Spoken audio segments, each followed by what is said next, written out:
আমরা আগামী ক্লাস শুরু করব বেসিক ইলেকট্রনিক্স নিয়ে। বেসিক ইলেকট্রনিক্সের ভিতরে যে পার্টগুলো রয়েছে সেগুলো নিয়ে আমরা আলোচনা করব।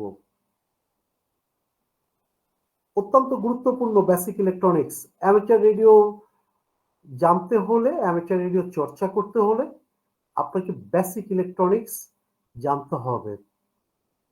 না হলে কি হবে? অনেকে হয়তো চিন্তা করছেন যে আমি বেসিক ইলেকট্রনিক্স জানলাম না, তাহলে কি আমি চর্চা করতে পারবো না? চর্চা করতে পারবেন, কিন্তু সেই চর্চার ভিতরে অনেক ঘাটতি থেকে যাবে।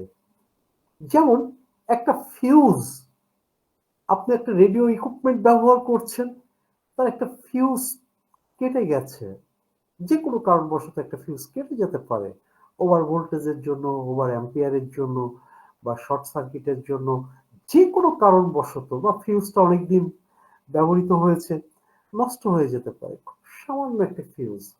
এখন আপনি যদি বেসিক ইলেকট্রনিক্সে এই ফিউজটা পরিবর্তন করাটা যদি না জানেন, তাহলে কি হবে? আপনার ইকুইপমেন্টটা পড়ে থাকবে, আর না হলে এটা সার্ভিসিং এর জন্য আপনাকে পাঠাতে হবে। অ্যামেচার রেডিও লাইসেন্স প্রাপ্তরা কখনো এই কাজগুলো অন্যর মাধ্যমে করে না, এগুলো নিজেরাই করে। সামান্য একটা ফিউজ পরিবর্তন করা খুবই সাধারণ একটা বিষয়।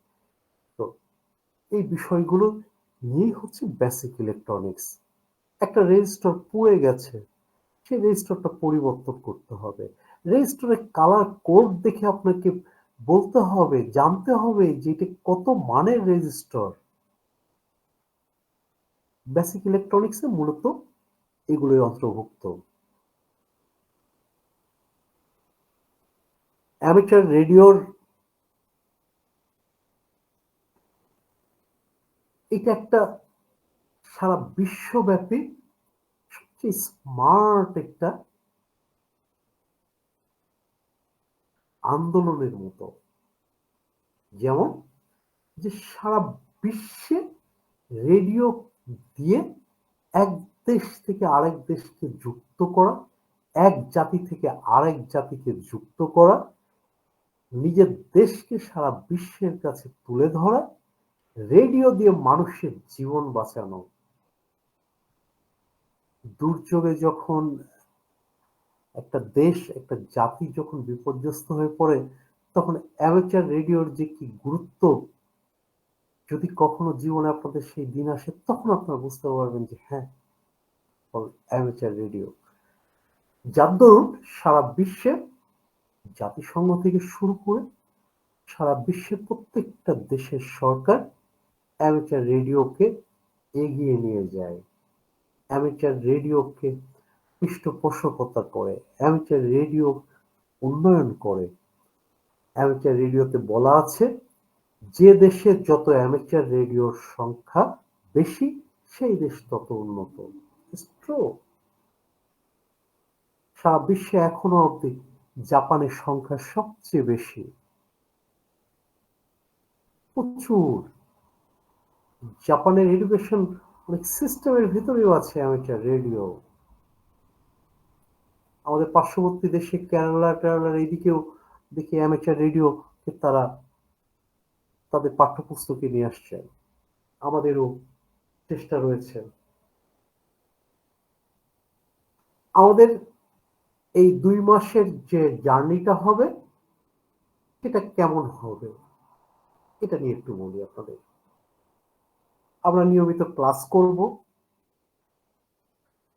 এর মাঝে আমরা প্র্যাকটিক্যাল ক্লাস করব, লাইক এ ভিডিওতেই আপনাদেরকে সেগুলো লাইভ দেখাবো, যে একটা কিওস্কো কিভাবে সম্পন্ন করতে হয়, রেজিস্টারটা কি, রেজিস্টার, দুইটা রেজিস্টার এক জায়গায় করলে কি দাঁড়ায়, তার মান কিরকম হয়, দুটো ক্যাপাসিটরকে প্যারালালে সংযোগ করলে সেটা কেমন মান দাঁড়ায়, এগুলো আপনাদেরকে আমরা প্র্যাকটিক্যাল করে করে দেখাবো, যেটা আপনারা ভিডিওর মাধ্যমে আপনারা দেখতে পাবেন ভিডিও ক্লাসে।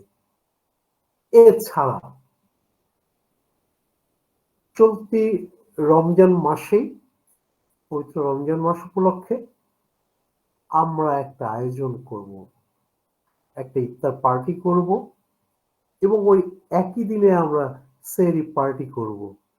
তাহলে হবে কি, ইফতার পার্টি এবং সেহরি পার্টিতে, দুইটা পার্টিতে যারা আমরা উপস্থিত থাকতে পারবো, আমাদের নিজেদের ভিতরে একটা পরিচিতি হবে, নিজেদের একটা বন্ধন তৈরি হবে, এবং অ্যামেচার রেডিওর অনেক খুঁটিনাটি বিষয়ও সেদিন কথা বলা যাবে সামনাসামনি।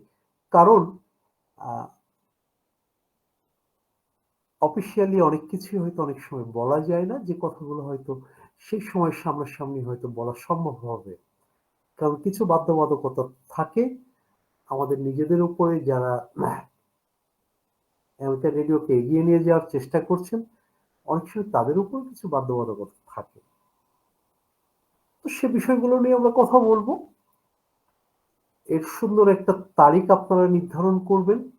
2024-এর যারা পরীক্ষা দিতে রেজিস্ট্রেশন করেছেন, আপনারা উদ্যোগ নেবেন।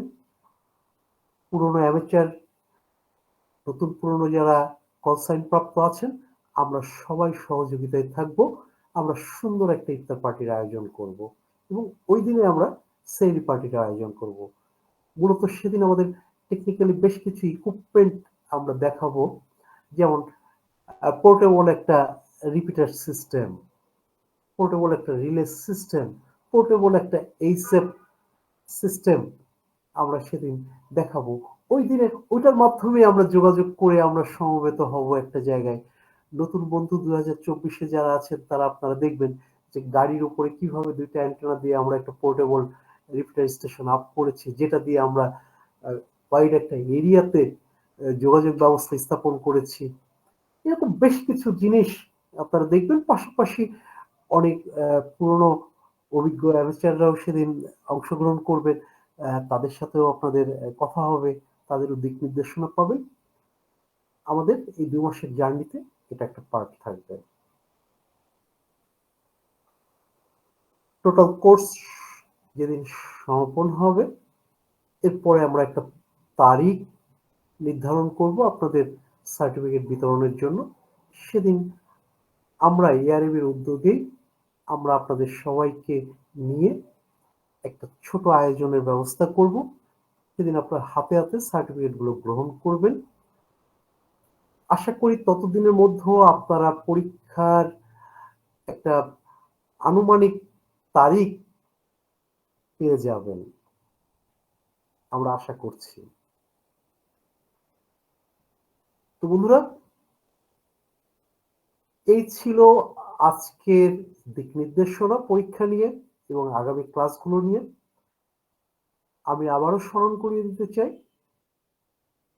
74% ক্লাসে উপস্থিতি থাকতে হবে। আমাদের সম্মানিত সভাপতি কিন্তু এসব বিষয়ে যথেষ্ট যত্নশীল এবং অত্যন্ত কিন্তু তিনি সত্য। আপনি 74% উপস্থিতি হন নাই, আপনি সার্টিফিকেট পাবেন, এই আশাটা তার কাছ থেকে আপনারা করতে পারেন না, বা এটা অমূলক হয়ে যাবে। যাই হোক, আপনাদের উপস্থিতি থাকতে হবে। আচ্ছা, অনেকেরই প্রশ্ন আছে মনে হয়। ফক্সট্রট নভেম্বর মাইক, আপনি যদি একটু দেখতেন কার কার কি কি প্রশ্ন আছে। আমরা লাস্ট 8 মিনিট প্রশ্ন নিব। আমাদের এখানে দাদা কয়েকজন অলরেডি মেসেজে কিছু কোশ্চেন করে রাখছে। আপনারা যদি সম্ভব হয় কাইন্ডলি এক এক করে এসে দাদাকে আপনার কোশ্চেনটা ডিরেক্টলি করতে পারেন।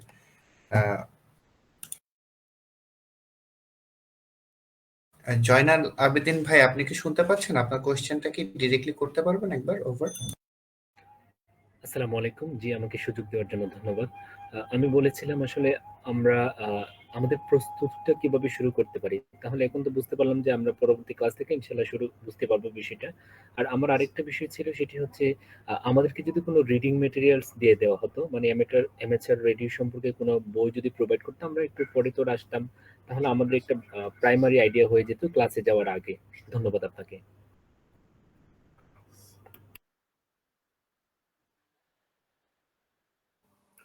ধন্যবাদ। এই ধরনের পুস্তক এখনো পর্যন্ত তৈরি হয় নাই, বিশেষ করে বিটিআরস এই ধরনের পুস্তক প্রোভাইড করে নাই। মূলত সবার আহ্বানে পরীক্ষার উদ্যোগ গ্রহণের পরে শেষ মুহূর্তের দিকে একটা প্রশ্ন ব্যাংক পাবলিশ করে, সেটাই মূলত পুস্তক। আর সেই প্রশ্ন ব্যাংকে যে প্রশ্নগুলো থাকে, আমি যে কয়টা বিষয় আজকে আলোচনা করলাম, যে বিষয়গুলো নিয়ে ক্লাস হবে এর মধ্য থেকে,